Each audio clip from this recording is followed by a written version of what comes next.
दोस्तों हाल ही में मैंने अंडर वाटर नाम की एक कॉस्मिक हॉरर मूवी देखी है जिसे विलियम यूबैंक डायरेक्ट करे हैं। IMDb पे इस फिल्म को मिले हैं 5.9 स्टार्स आउट ऑफ 10 और रॉटेन टोमेटोज पे it's 48% fresh with an audience score of 60%। तो आज की वीडियो में हम अंडर वाटर मूवी की कहानी को जानते हुए इसमें दिखाए गए क्रीचर्स पे और कुछ थियरीज पे भी चर्चा करेंगे। अब वीडियो शुरू करने से पहले मेरी आप सभी से एक रिक्वेस्ट है कि अगर आपको ये वीडियो पसंद आती है तो वीडियो को लाइक और चैनल को सब्सक्राइब भी जरूर कीजिएगा। So now with that said, let's roll the intro.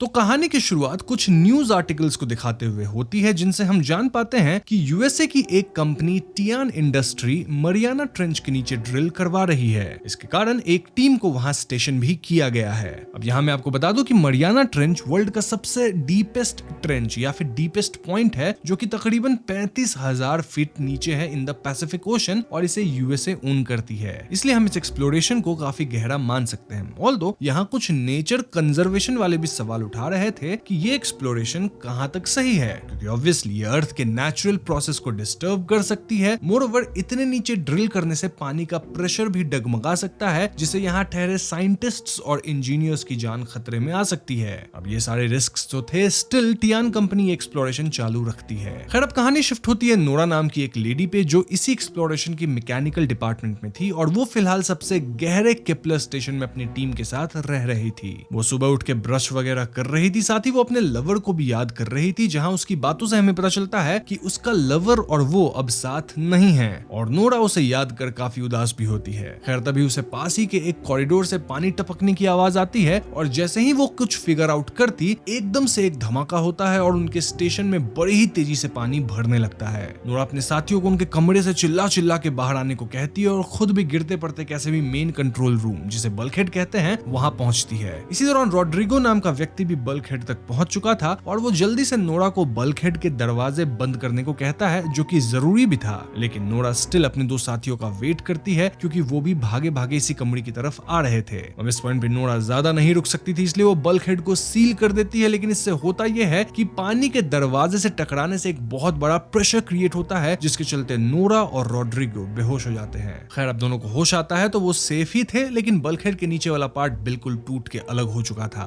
ये दोनों अनुमान लगाते हैं कि यह हादसा शायद किसी अर्थक्वेक की वजह से हुआ है और इसी वजह से पानी का प्रेशर बिगड़ा होगा जिससे उसके प्रभाव से उनका ये स्टेशन पूरी तरह से तबाह हो गया है। इनके रेडियो से कांटेक्ट करने पे भी कुछ फायदा नहीं होता, लेकिन इन्हें बाहर किसी चीज की तेज आवाज सुनाई देती है। अब इस पॉइंट पे ये दोनों किसी तरह इवैक्यूएशन पॉड तक जाने की कोशिश करने लगते हैं जिससे ये बचे हुए साइंटिस्ट उसके मदद से ऊपर पहुंच सके और उसी बीच नोरा को एक पावर स्टेशन मिलता है जिससे वो ब्रेकर्स वगैरह को रीसेट कर देती है। वहीं रॉड्रिगो नोरा से कहता है कि तुम खुद पे ये बात मत लेना कि तुम्हारी वजह से बाकी के दो लोग खत्म हुए हैं क्योंकि दरवाजा बंद करने को मैंने कहा था। खैर तो अब नोरा को मालूम पड़ जाता है कि यूनिट CR7 में इवैक्यूएशन पॉड्स हैं, तो ऐसे में ये लोग वहीं जाने लगते हैं। रास्ते में डिस्कवर करते हैं कि इनका शिप बिल्कुल ही टूट गया है और बड़े ही भीषण रास्तों से गुजरते हुए ये डिस्कवर करते हैं कि इनका एक साथी पॉल अब भी जीवित था जिसे नोरा और रॉड्रिगो मिलकर रेस्क्यू करते हैं। खैर अब यहाँ इन तीन लोगों की टीम बन चुकी थी जहाँ ये तीनों लिटरली रेंगते हुए CR7 तक पहुंचते हैं, लेकिन अंदर उन्हें कैप्टन लूसियन बैठा हुआ मिलता है जो इन्हें एक बुरी न्यूज देता है कि बाकी इवैक्यूएशन पॉड्स इन पे बचे नहीं हैं। क्यों? क्योंकि कैप्टन ने ही टीम मेंबर्स को रेस्क्यू करने के लिए पहले उन्हें ऊपर भेज दिया।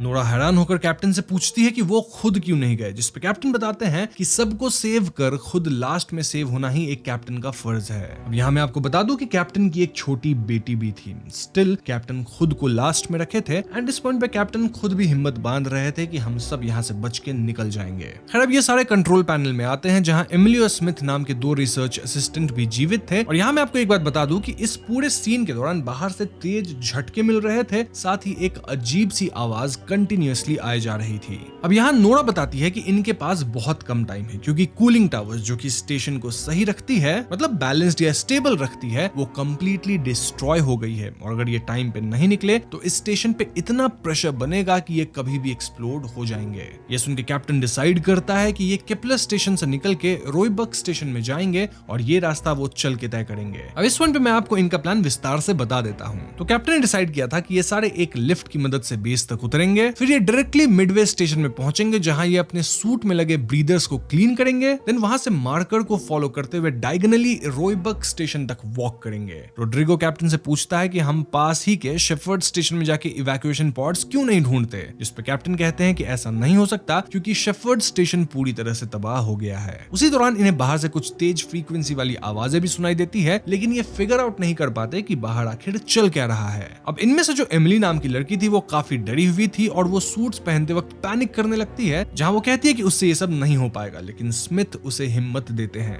रोड्रिगो भी डिस्कवर करता है कि उसके वाले हेलमेट में कुछ फॉल्ट है और अगले ही पल वो एक हेलमेट नोरा को देता है। मतलब सीन को देखकर हम व्यूअर्स को तो ऐसा ही प्रतीत होता है कि रोड्रिगो जानबूझकर नोरा को फॉल्टी हेलमेट दे दिया है। खैर अब स्मिथ और पॉल एक एक वेपन भी ले लेते हैं और सारे शाफ्ट से नीचे जाने लगते हैं। इन्हें लिफ्ट में जंप करना था, लेकिन तभी हम देखते हैं कि रोड्रिगो जिसने खुद फॉल्टी हेलमेट पहना था उसका हेलमेट पानी की प्रेशर से टूट जाता है और वो एकदम से फट जाता है। तो इसका मतलब यह है दोस्तों कि रोड्रिगो खुद ही फॉल्टी हेलमेट रखा था। जी हाँ, वो नोरा को फॉल्टी हेलमेट नहीं दिया था, यानी कि यहाँ उसने खुद को सैक्रिफाइस कर दिया अपनी टीम को बचाने के लिए। ये सब देख एमिली को पैनिक अटैक आने लगता है और सारे उसे संभालते हैं और नोरा भी अब कैसे भी आगे बढ़ के लिफ्ट में जंप लगाती है। तो आगे ये सारे अब सेफ्टी लिफ्ट में आ गए थे जहां नोरा रोड्रिगो की सैक्रिफाइस से दुखी थी और सारे यहाँ रोड्रिगो को ही याद कर रहे थे। तभी बाहर उन्हें किसी सर्वाइवर के होने के सिग्नल्स मिलते हैं और पॉल और स्मिथ दोनों ही बाहर चले जाते हैं उसे रेस्क्यू करने। अब बाहर इनको कोई सर्वाइवर तो नहीं मिलता, लेकिन उन्हें एक इवैक्यूएशन पॉड जरूर मिलती है, लेकिन ये पॉड किसी एल्गी जैसी वस्तु में जकड़ी हुई थी। वो पॉड अभी तो खाली थी, लेकिन उसमें कोई आदमी जरूर रहा होगा क्योंकि उसकी वॉलेट इन्हें मिलती है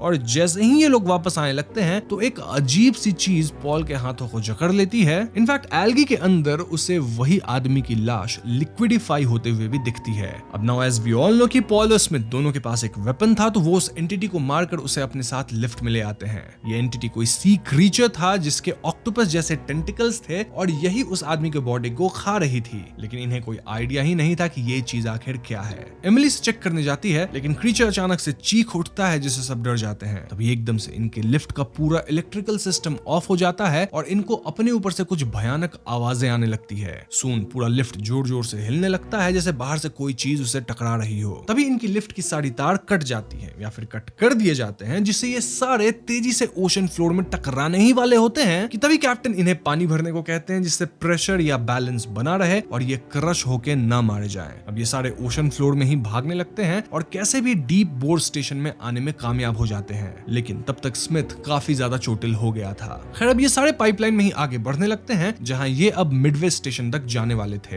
अब ये सारे फिगर आउट करते हैं कि सवारी करके तो मिडवे तक नहीं जाया जा सकता है, तो हाँ इन्हें चलना ही होगा। एंड इनकी मुसीबत और बढ़ जाती है क्योंकि सारे पाइप्स वगैरह भी जाम हो गए थे। ये सारे अब बस मिडवे स्टेशन से 300 मीटर की दूरी पे थे, लेकिन आगे जाके इन्हें रास्ता बंद दिखता है। नोरा अब एक गैप को एक्सप्लोर करने पानी में डुबकी लगाती है जहां उसे आगे चलते रहने का रास्ता दिख जाता है और सारे एक एक कर गोते लगाकर उसी स्पेस में आने लगते हैं। अब आखिरी बारी पॉल की होती है जहां वो अपने आसपास किसी एंटिटी की हलचल महसूस करता है और काफी पैनिक करने लगता है और अगले साइड से सारे लोग उसे खींच के इस साइड लाने की कोशिश करते हैं और बड़ी मशक्कत के बाद ये सारे पॉल को इस साइड ले ही आते हैं जहां वो सही तो था, लेकिन अगले ही क्षण कोई एंटिटी पॉल को दीवार चीरते हुए अपने साइड ले जाने की कोशिश कर रही थी। इससे उसका पूरा सूट डैमेज होता है, वो खुद भी अंदर से डैमेज होता है, इंडिकेटिंग कि पॉल अब नहीं बच पाया होगा। तो इन्होंने अब तक अपने दो बंदों को खो दिया है, विच वर रोड्रिगो एंड पॉल। खैर अब ये सारे मिडवे स्टेशन पहुंच गए थे जहां से कैप्टन बेस स्टेशन में कांटेक्ट करने की कोशिश करता है, लेकिन वो ऐसा कर नहीं पाता। उन्हें अब धीरे धीरे समझ आ रहा था कि इनकी जो ड्रिल वगैरह थी ना, वो किसी अर्थक्वेक की वजह से नहीं बल्कि किसी एक्सटर्नल फोर्स की वजह से चूर चूर हुई है। वही फोर्स जो इस बार पॉल को खत्म किया था, वही फोर्स जो कि लिफ्ट के वायर्स को कट किया एंड जो कि इन्हें यहाँ पे मारना चाह रहा है। एमिली अब सबको बताती है कि क्योंकि हमने ओशन से इतना कुछ लेने की कोशिश करी है तो उसके बॉटम फ्लोर में ड्रिलिंग वगैरह कर उसे डिस्टर्ब करा है, इसलिए ओशन उनसे बदला ले रही है। लेकिन उन्हें समझ ही नहीं आ रहा था कि इतने गहराई में आखिर ऐसा कौन सा एंटिटी है जो इन सबके पीछे है। कैप्टन अभी हार नहीं मानता और वो आगे बढ़ते रहने का प्लान करता है, लेकिन मुश्किल ये भी थी कि स्मिथ चोटिल था, उसका सूट भी टूटा हुआ था और इस सब में अगर वो पानी में वॉक करेगा तो उसकी जान को नुकसान हो सकता है। स्मिथ इनसे कहता भी है कि तुम सब मुझे छोड़ के आगे बढ़ जाओ, लेकिन कोई मानता नहीं तो सब साथ में ही आगे बढ़ते हैं। अब ध्यान रहे दोस्तों कि ये सारे एक ड्रिल या होल में हैं और इनकी मंजिल है ओशन फ्लोर जहां से इन्हें रेस्क्यू किया जा सकेगा। तो तो हाँ, आप कंफ्यूज मत होना कि ये सारे ओशन के सरफेस में पहुंचेंगे। अब ये है तो होल में, लेकिन ये पहुंचना चाहते हैं रोइबक स्टेशन तक, जहां से इवैक्यूएशन पॉड इन्हें सेफली ऊपर पहुंचाएगा, वो भी सतह तक नहीं, सिर्फ एक सेफ डिस्टेंस तक जो कि ओशन में ही है। खैर चलते चलते नोरा को एक एंटिटी जैसा कुछ दिखाई देता है जो बहुत डरावना था, और ये सारे वो अपनी लाइट्स ऑफ कर देते हैं क्योंकि ये एंटिटीज लाइट की तरफ ये अट्रैक्ट होते हैं। इसी दौरान एमिली चिल्ला उठती है, रियलाइजिंग कि स्मिथ इनके साथ नहीं है, और तभी कैप्टन को स्मिथ पास ही में बेहोश पड़ा मिलता है, जिसे ये सारे बचाने की कोशिश करते हैं। और तो और उनके पास इस भयानक एंटिटी से बचने के लिए कोई वेपन वगैरह भी नहीं था। तभी एंटिटी नोरा को घसीटते हुए अपने साथ ले जाने लगती है, लेकिन वो कैसे भी खुद को बचाती है। कैप्टन भी अब एक एल्गी जैसी वस्तु में फंस गए थे और नोरा उन्हें बचाने लगती है, लेकिन इससे पहले वो ऐसा कर पाती, एंटिटी वापस से नोरा पे अटैक कर देती है। कैप्टन कैसे भी बीच में कूद पड़ता है, जिससे एंटिटी तो भाग जाती है, लेकिन कैप्टन एक ऐसी पोजीशन में लटक जाते हैं जिससे वो वाटर प्रेशर के कारण पानी में ही कहीं फट जाते हैं। वहीं नोरा भी झटका खाकर किसी सुनसान जगह पे पहुंच जाती है, जहां उस पे सी मॉन्स्टर्स हमला करने लगते हैं। तो अब नोरा बिना रुके चलती रहती है और वो फाइनली एक स्टेबल बेस तक पहुंच पाती है, which was the shepherd station. अब ये उसकी मंजिल तो नहीं थी, लेकिन उसे कुछ टाइम हॉल्ट करने का मौका मिल जाता है, और वो बार बार स्मिथ और एमिली को कांटेक्ट करने की कोशिश करती है। वहीं शेफर्ड स्टेशन में उसे कैप्टन लूसियन का लॉकर दिखता है, जहां उसके कुछ पुराने यूनिफॉर्म्स वगैरह रखे हुए थे, और उसके जेब में उसे लूसियन की बेटी की पिक्चर भी दिखती है, जहां से उसे ये पता चलता है कि कैप्टन की बेटी एली तो 14 साल की उम्र में ही चल बसी थी, और वो ये दुख वाली बात किसी को बताए तक नहीं थे, not even to Nora. Nora अब इस सबसे डीमोटिवेटेड हो चुकी थी और उसे जीने का कोई होप नहीं दिख रहा था। वो सोच में पड़ जाती है कि उसे क्या करना चाहिए। I mean, यहाँ रहेगी तो एक टाइम के बाद भूख प्यास से समाप्त हो ही जाएगी। वहीं अगर वो बाहर जाने का रिस्क लेगी तो शायद तुरंत ही सी मॉन्स्टर्स के हाथों खत्म हो जाएगी। तो इसी दुविधा के बीच वो अपने लिए शेफर्ड स्टेशन में ही एक सूट और वेपन का इंतजाम करती है और निकल पड़ती है रोइबक स्टेशन की ओर, जहां अब वो पानी में चल के आगे बढ़ेगी। खैर अब चलते चलते उसे एक जगह एमिली की आवाज आती है, जो काफी डरी हुई थी, लेकिन टू आवर रिलीफ वो और स्मिथ अब भी जिंदा थे और मदद ढूंढने की कोशिश कर रहे थे। खैर अब एमिली, नोरा और स्मिथ एक साथ रोइबक तक चल के जाने का प्लान करते हैं, लेकिन स्मिथ बेहोश पड़ा था, तो उसे ये ड्रैग करते हुए आगे बढ़ने का प्लान बनाते हैं। ये दोनों आगे बढ़ते हुए एक दूसरे से कुछ डीप बातें करने लगते हैं, जहां नोरा बताती है कि उसका मंगेतर स्मिथ का बेस्ट फ्रेंड था और ये तीनों साथ ही स्कूबा डाइविंग करते थे। एक रोज नोरा का फियांसे रात को डाइविंग करने गया, लेकिन कभी भी वापस लौटकर नहीं आया। उसके बाद से नोरा हर पल उसको याद करती है और उसमें अब ज्यादा कोई उम्मीद नहीं बची है। नोरा यहाँ खुद को पावरलेस मान रही थी, क्योंकि वो किसी भी सिचुएशन को चेंज नहीं कर पाई। यहाँ हमें उनकी बातों से यह भी पता चलता है कि एमिली स्मिथ से बहुत प्यार करती है, मतलब ये एक कपल थे। खैर अब इन्हें अपने सामने रोइबक स्टेशन दिखता है, लेकिन वहां तक जाने से पहले इन्हें एक बड़ा झटका मिलता है, जहां स्टेशन के एंट्रेंस में कई सारे सी मॉन्स्टर्स जमा हुए थे। मतलब देख के ऐसा लग रहा था कि वो वहां सो रहे हैं। नोरा और एमिली दोनों को ही एंट्रेंस में घुसने से पहले इन सारे मॉन्स्टर का सामना करना होगा, और तब तक तो एमिली का ऑक्सीजन भी खत्म होने की कगार पे था, क्योंकि अगर आपको याद हो तो नोरा शेफर्ड में रुक के अपने ऑक्सीजन वाले सिलेंडर को रिचार्ज कर ली थी, लेकिन एमिली शुरुआत से ही बिना ब्रेक के पानी में ही घूमे जा रही थी। तो अब ये दोनों चुपचाप से अंधेरे में आगे बढ़ने की कोशिश करते हैं, लेकिन अचानक से एमिली के सूट की ऑक्सीजन कम होने के कारण एक वार्निंग लाइट और साउंड बार बजने लगता है। इससे ये सारे क्रीचर्स जाग जाते हैं और इन पे हमला करने को तैयार होते हैं। ऐसे में नोरा एमिली को आगे बढ़ने को कहती है और वो खुद इन सी मॉन्स्टर से भिड़ने के लिए रुक जाती है। एक मॉन्स्टर तो उसे निगलने की भी कोशिश करता है और कुछ हद तक निगल भी लेता है, लेकिन जैसे ही नोरा को आभास होता है कि एमिली और स्मिथ सेफ हैं, तो वो अपना वेपन शूट कर देती है, जिससे वो इस मॉन्स्टर के पेट को चीरते हुए बाहर निकलती है।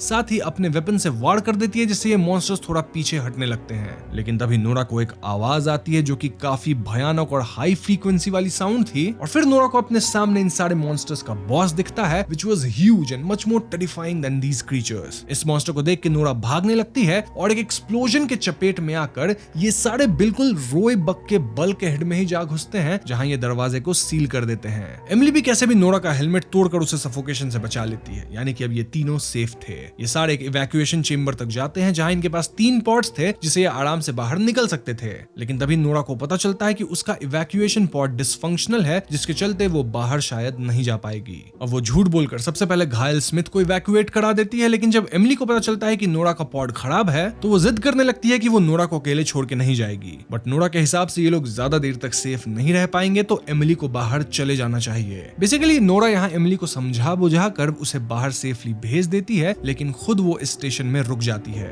विंडो से बाहर देखने में नोरा को वही सी मॉन्स्टर दिखता है जिसके साथ कई और मॉन्स्टर्स थे। इस पॉइंट में नोरा इनसे बिल्कुल भी नहीं डर रही थी। इनफैक्ट वो तो लीजरली उस मॉन्स्टर के सामने बैठ जाती है और सोचती है कि इस बार उसके पास मौका है सिचुएशन को अपने हिसाब से मोल्ड करने का, जहां वो खुद ही स्टेशन स्टेशन के कूलर टावर्स को डिस्ट्रॉय कर देगी, जिससे इस स्टेशन पे इतना ज्यादा प्रेशर पड़ता है कि ये स्टेशन ही एक्सप्लोड हो जाता है और उसके साथ साथ ये सी मॉन्स्टर भी इस एक्सप्लोजन की चपेट में आकर खत्म हो गया था। तो हाँ, अब फाइनली नोरा पावरलेस नहीं थी, बल्कि वो इतने बड़े सी मॉन्स्टर को हरा दी थी, यानी कि खुद की जो अंदर एक बेबसी थी उस पे जीत पा ली थी।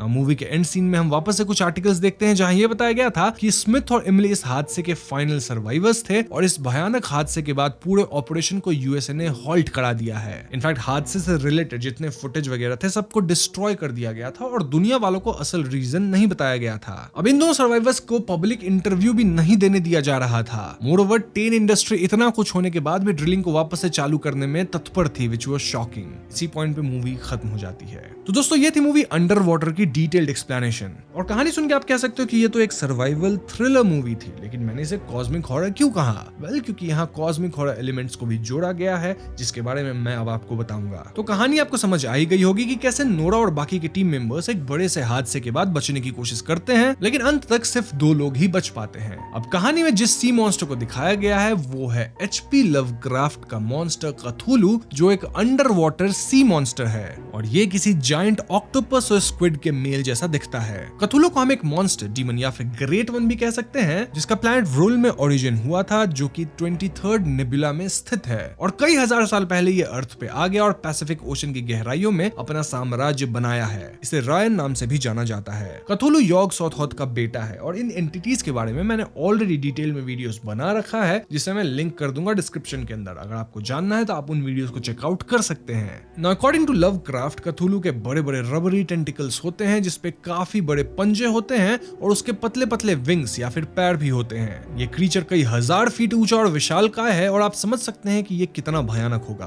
कहा जाता है कि इसे देखने मात्र से लोग पागल हो सकते हैं और कई बार तो ये दूर से ही लोगों को मैनिपुलेट करके अपनी तरफ अट्रैक्ट भी कर लेता है। मतलब इस एंटिटी के अंदर कॉस्मिक पावर्स बहुत ज्यादा है। ऑल्दो इस मूवी में बहुत डिफरेंट तरीके से इस एंटिटी को दिखाया गया है। यहाँ दिखाया गया है कि डीप सी एक्सप्लोरेशन से तंग आकर कथुलू इंसानों को मारने पे तुला था, लेकिन लिटरेचर की दुनिया में कहा जाता है कि कथुलू तभी जागता है जब अंतरिक्ष में स्टार्स एक पर्टिकुलर वे में सजे हों। यानी कथुलू का जागना भी कॉस्मिक चीजों से जुड़ा हुआ है। अब ध्यान रहे दोस्तों कि ये सारे तथ्य फिक्शनल है, मतलब रियल कुछ भी नहीं है। ये एचपी लवक्राफ्ट का क्रिएट किया हुआ यूनिवर्स है। तो हाँ, ये मत सोचना कि कथुलू रियल है, क्योंकि कथुलू नाम का कोई प्राणी आज तक अर्थ में नहीं मिला है। अब कॉल ऑफ कथुलू नाम की एक फेमस नोवेल आई थी साल 1928 के अंदर, जिसके बाद इस पे कई सारे फिल्म्स बने हैं और 2005 वाली मूवी मैंने अपने चैनल पे एक्सप्लेन कर रखा है। तो हाँ, अगर आप चाहे तो आप उस वीडियो को भी देख सकते हैं। अगेन उसको भी मैं लिंक कर दूंगा। नाउ इस मूवी को देखते वक्त आपके मन में एक क्वेश्चन जरूर आया होगा कि टियान इंडस्ट्री का जो वो ड्रिल था उसे किसने तबाह किया? मतलब कथुलू ने तबाह किया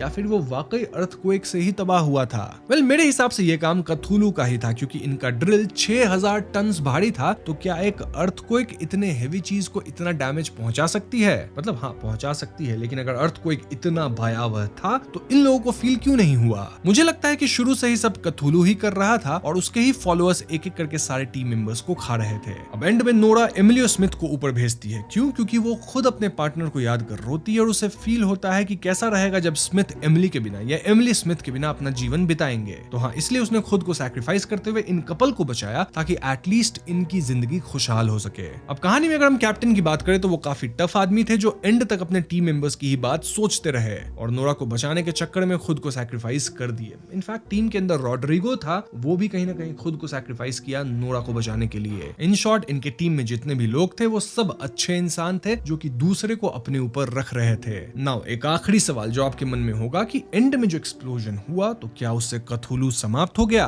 वेल, मुझे लगता है कथुलू समाप्त नहीं हुआ है। हाँ, उसके जो छोटे मोटे दूसरे मॉन्स्टर्स थे, उसके नुमाइंदे थे, प्यादे थे, वो शायद समाप्त हो गए होंगे, लेकिन कथुलू इस एक्सप्लोजन से समाप्त नहीं हुआ होगा। और कहीं ना कहीं इस फिल्म के अंदर कटाक्ष भी किया गया है बड़े इंडस्ट्री पे, जहां वो एनीहाउ खतरनाक से खतरनाक प्रोजेक्ट को चालू रखते हैं, even at the cost of human life. और यहाँ कथुलू काइंड ऑफ रिप्रेजेंटेशन है मदर अर्थ का, जो कि रिटेलिएट भी कर सकती है अगर चीजें बहुत ज्यादा इम्बैलेंस हुई। सो या, this was the entire explanation of under water movie. अगर आपको अगेन लवक्राफ्ट के एंटिटीज के बारे में जानना है तो मैं वीडियो अपना लिंक कर दूंगा, उसे आप चेकआउट कर सकते हैं। वहीं अगर ये वीडियो पसंद आई हो तो इसे लाइक और शेयर करें, साथ ही चैनल पे नए हैं तो हमें सब्सक्राइब भी कीजिएगा, क्योंकि हम अपने चैनल पे ऐसी वीडियोस लाते रहते हैं। पीस।